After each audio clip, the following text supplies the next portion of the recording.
So electric motors are pretty important, and the way that they're usually powered is by these loops or even coils, which we'll talk about later, and they're immersed in magnetic fields, as shown by these green lines going horizontally.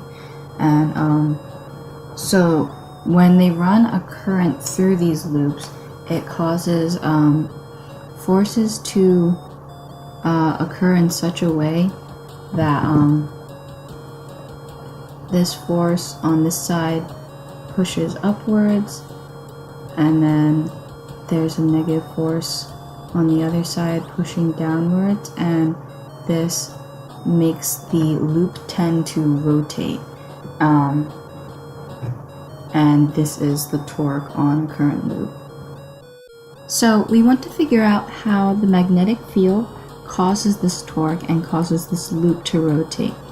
And basically it relates in that torque is equals to F times the lever arm, and then that force in this situation is the magnetic force, and as we derive from the previous section, FB is equal to ILB sine of phi. And then we would just multiply that by the lever arm, which is perpendicular to this force vector, and then we would get torque in this case. FB perpendicular to R.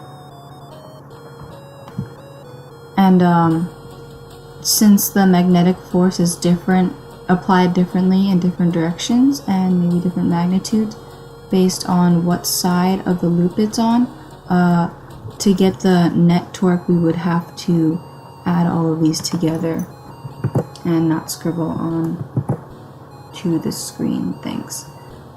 So net torque is equal to the sum of the magnetic force perpendicular to the lever arm, and basically that would end up to this equation: sum of ILB sine phi, we'll put that in a quantity, and then times R.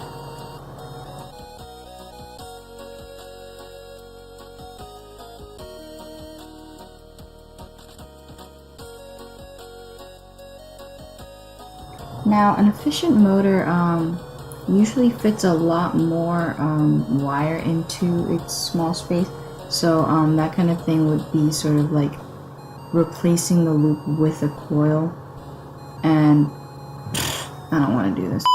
So let's say instead of a single loop of wire, we replace that with a coil of loops, multiple turns of loop, and just flatten them, and it's a real thing. It's called a flat coil.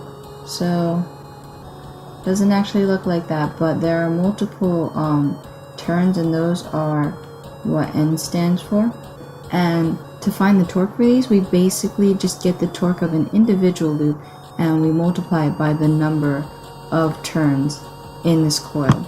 So basically that looks like torque total is equal to N, big N, times the torque of just a single loop.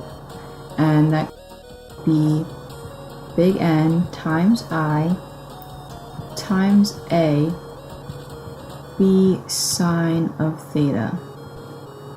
And this area is just the area enclosed by the loop. In this case it's a rectangle, it's the length times the width, but in other cases it could be a circular loop, and you could find the area using pi r squared or something like that.